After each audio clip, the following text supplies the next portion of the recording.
Sekarang tumit antum buka. Bukan itunya dirapatkan, tumitnya dibuka. Bukan, dibuka. Afwan. Ya ini dibuka. Nah, seperti itu. Jadi kalau lagi ngatur shaf, kakinya jangan seperti kipas begini ya. Tetapi ini tumitnya dibuka. Dan ukurannya, ukuran standar pundak ini ukuran standar. Ya. Maka telapak kaki antum buka seukuran itu saja. Tidak usah masuk ke shaf orang di sebelah. Ya. Ini serius memang, karena kadang-kadang ada orang badannya kecil, kakinya besar gitu kan. Atau dia ikuti sejadahnya. Nah ini manfaatnya kalau kaki rapat begini, otomatis betis juga ketemu, pundak pun ketemu. Ini yang masuk dalam hadis Nabi SAW. Siapa yang sholat seperti ini tidak akan dimasuki oleh syaitan di antara safnya. Sebagaimana Nabi SAW mengatakan, rapatkan dan luruskan saf kalian, jangan buat ada celah buat syaitan. Karena kalau dia ada, dia akan mengganggu sholat. Oke? Sekarang antum balik ke sana, balik ke teman-teman supaya dilihat tata cara sholatnya. Coba takbir Allahu Akbar seperti yang kita sudah pelajari. Ya, ininya dihadapkan ke depan, ini rapat ya. Ini jarak kurang lebih 1 jengkal dari sini. Tidak usah dikakukan tangannya. Coba, ya ininya juga sejajar sama ini atau sejajar sama kuping. Ini nggak usah ikut pundaknya, tangannya aja. Ya, antum nggak usah takut, saya tidak hukum. Coba dilenturkan saja, lihat saya, dilenturkan saja tangannya. Gak usah kaku, ini semuanya ke depan dan rapat. Sejajar dengan pundak atau sejajar sama kuping, ya. Ya, ini ujung kuping. Dan ini standar tadi saya bilang. Ini standarnya. Takbir, kalau mau ruku juga Allahu Akbar, ya. Kalau mau sujud juga sama nanti. Sudah? Sekarang letakkan di dada pada saat takbir.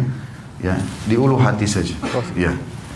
Ini cara yang pertama adalah punggung kanan ketemu sama punggung kiri.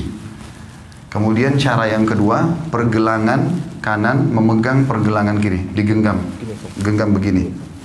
Ya, seperti ini betul. Ini digenggam. Ini cara yang kedua. Ini biasa saja, antum biasa saja. Ini pundak jangan ikut ya. Jadi tangan kita saja. Pundak tetap biasa.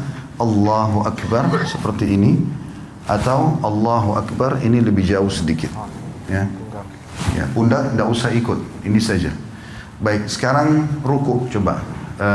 Afwan, tinggal butuh 1 orang. Jazakumullah khair. Yang duanya sudah, supaya agak lenggang. Antum balik ke sebelah sana sekarang. Coba ruku. Sekarang ruku. Allahu Akbar dari awal, dari antum seperti normal lagi sholat, tangannya di sana. Antum takbir, Allahu Akbar, mata ke tempat sujud. Ya, ini digenggam lututnya. Ini masih melengkung, ya. Baik, ini caranya. Antum turun, dadanya dinaikin, kepalanya lurus ke depan, kepala lurus lagi, ya. Ya, seperti ini. Sekarang ini dipertahankan ya. Ya, coba lihat saya. Kalau saya sebentar Afwan, kalau miring dibilangin ya. Kalau saya di rumah saya praktikin pakai cermin, lalu saya praktikin ruku itu. Allahu Akbar, ini saya genggam, kemudian ini saya tahan begini. Rata enggak? Ya, seperti ini. Ini terasa paha di belakang ketarik, ya. Kepala juga ke depan. Ini disunnahkan Nabi SAW. Kalau antum pakai cara seperti ini, mau sejam pun rukuknya nggak masalah. Jangan turun, jangan juga naik begini, ya. Seperti ini, dan perhatikan siku ini jauh dari tulang rusuk, ya. Dan ini ditekan, ini kita tekan ke dalam. Saya sekarang tekan ke dalam dan paha saya ketarik. Coba, fadhal. Ya, ruku Allahu Akbar. Wow. Ya, ini sudah mulai. Tinggal Afwan, kepala antum, tidak usah lihat ke beliau. Dagunya turun lagi, ya, gitu. Oke, ini masih naik lagi, jangan naik. Nah, gitu. Nggak usah lihat orang, lihat tempat sujud. Oke, baik. Kurang lebih seperti itu ya. Nah, cara praktikin ini penting karena Nabi SAW ruku seperti ini. Dan beliau dikatakan kalau taruh bejana tidak tumpah, ya. Sama dengan kalau bangun juga begitu dari ruku. Kembali ke awal. Begitu bangun dari ruku, Allahu Akbar, kita bangun, Sami Allahu liman hamidah. Mata jangan kemana-mana, tetap bersujud. Ini tadi bisa 2 cara, bisa seperti ini, atau diletakkan di sini ya.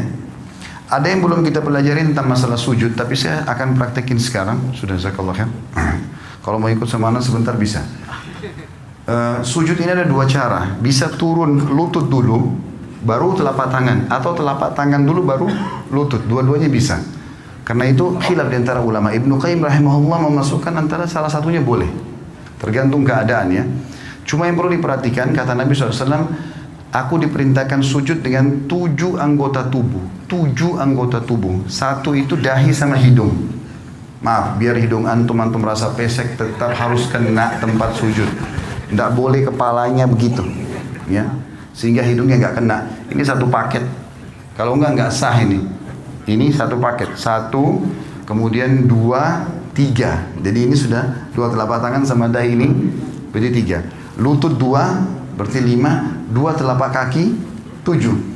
7 anggota tubuh ini. Nah, caranya adalah Nabi SAW, kata Ibnu Mas'ud, kami dilarang oleh Nabi SAW untuk sujud seperti anjing sedang duduk. Perhatikan kalau anjing duduk, sikunya kesentuh tanah kan? Antum tidak boleh sentuh tanah. Tulang ini, siku nggak boleh kena ke tulang rusuk. Ya. Dan usahakan ada jarak antara perut kita, paha sama siku ini. Kira-kira jarak di mana antum bisa merasa nyaman bernafas. Karena pada saat sujud, kita butuh sirkulasi udara supaya bisa lama. Saya coba praktikin, anggap saja ini cuma contoh kalau kiblat ke sana. Sami Allahu liman hamidah, maka pada saat turun bisa 2 cara. Cara yang pertama adalah kita turun biasa saja, meletakkan lutut di sini, kemudian mengambil jarak kurang lebih 1 siku ini ya. Di sini 1 siku ini jaraknya, baru meletakkan tangan di sini. Tangan itu seperti ini ya kondisinya, seperti tadi orang takbir, Allahu Akbar, lalu letakkan kepala. Yang perlu diperhatikan adalah telapak kaki juga harus rapat. Saya menghadap kiblat sekarang. Afwan. Pada saat turun ini, kemudian letakkan jarak seperti ini, baru Allahu Akbar. Jangan begini ya, terlalu dekat sehingga tidak bisa bernafas. Atau ada juga orang terlalu jauh. Tapi anjuran ulama adalah 1 siku dari lutut kita, kurang lebih jaraknya begini. Ini kita letakkan telapak tangan di sini. Dan rapat semuanya seperti ini ya. Atau cara yang kedua itu adalah telapak tangan dulu yang turun. Telapak tangan dulu yang turun, maka tata caranya tidak boleh seperti unta duduk. Tidak boleh seperti unta duduk. Saya akan kasih contoh, walaupun saya bukan unta. Maka cara untuk, kalau tadi kan lutut dulu sederhana cuma turun begini ya. Sekarang kalau mau telapak tangan dulu, maka caranya adalah turunkan badan dulu seperti mau turun lutut tadi. Misalnya sudah dekat, baru kemudian letakkan telapak tangan ke depan. Seperti ini. Ya. Yang dilarang itu seperti unta itu kalau orang turun begini. Nah, begitu juga nih pada saat berdiri. Orang berdiri dari sujud nggak boleh begini, ya. Tetapi dia duduk dulu, ya. Saya ulangi. Jadi kalau orang turun sujud yang kedua, kita turun seperti agak mendekati tempat sujud, kemudian baru letakkan telapak tangan ke depan, barulah kita sujud ya. Duduk di antara 2 sujud, menegakkan seluruh ruas tulang belakang sampai terasa dada terbusung ke depan. Jari-jari tetap rapat, ujung jari-jari berada di ujung paha. Kemudian kita sujud lagi, Allahu Akbar. Setelah itu pada saat mau berdiri, duduk dulu. Sunnah Nabi SAW duduk dulu, duduk seperti ini. Dan ada 2 cara. Cara yang pertama, menekan paha untuk berdiri ke atas, atau menggenggam telapak tangan, ditekan lantai untuk menopang tubuh ke atas. Jadi topang ini saja ke atas ya. Seperti ini. Dan kita tidak boleh sebagaimana tadi saya bilang berdirinya seperti unta itu ya. Terakhir tinggal masalah tahiyatnya saja. Tahiyat ini khilaf di antara ulama tentang 2 jenis duduk. Namanya iftirash atau tawarruk. 2 ya. Iftirash atau tawarruk. Apa itu iftirash? Iftirash itu duduk seperti di antara 2 sujud. Itu namanya iftirash ya. Kalau tawarruk, warak itu artinya bokong. Kita meletakkan bokong kita di tanah. Nah ini khilaf ulama. Kapan dikerjakan iftirash, kapan dikerjakan tawarruk?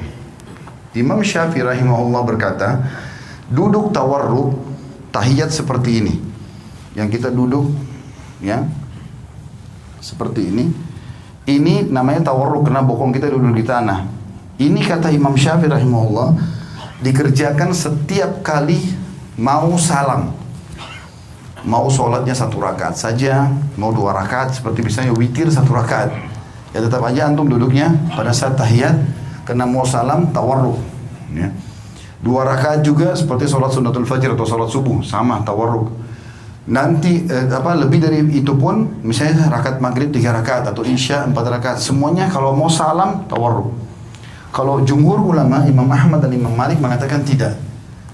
Kalau sholat di bawah 3 rakaat, seperti witir 1 rakaat atau sholat sunnatul fajr 2 rakaat, walaupun mau salam duduknya iftirash, duduknya seperti ini. Tawarruk itu hanya dikerjakan duduk yang seperti ini, itu dalam pendapat jumhur ulama. Nanti kalau sudah lebih dari 2 rakaat, seperti rakaat ketiga maghrib, rakaat keempat isya, baru duduknya tawarruk.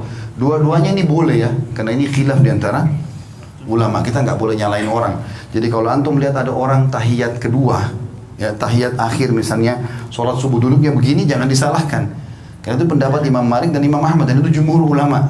Mereka mengatakan justru kalau lebih dari 2 rakaat, rakaat ketiga baru kemudian duduknya tawarruk, ya. Tapi Imam Syafi'i mengatakan tidak. Jadi kalau ada yang sholat witir pun 1 rakaat sudah iftirash tawarruk, maka itu berarti mengikuti mazhab Syafi'iyah. Tinggal yang saya mau titik beratkan teman-teman, masalah salam dan tata cara mengubah dari iftirash ke tawarruk.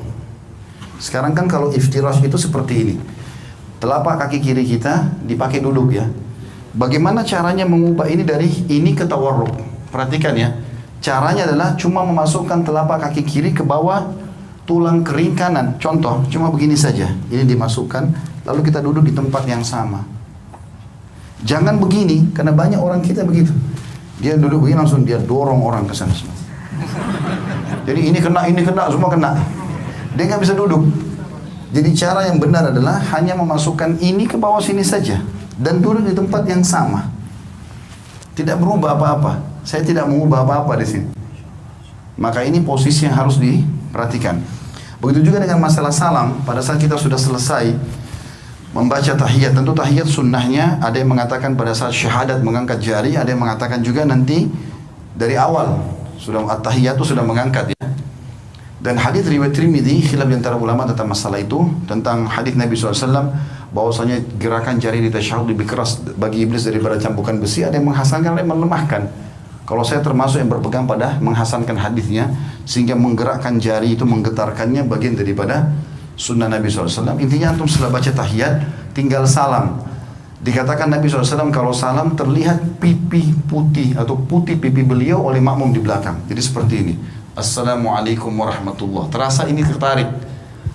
Tahan sebentar, baru Assalamualaikum warahmatullah. Badannya nggak usah ikut salam, ya. Cuma leher saja. Assalamualaikum warahmatullah. Assalamualaikum warahmatullah. Sampai situ. Mengusap wajah nggak ada dalam syariat. Jadi cukup situ berarti sudah selesai sholatnya. Allahu a'lam. Ini tata cara.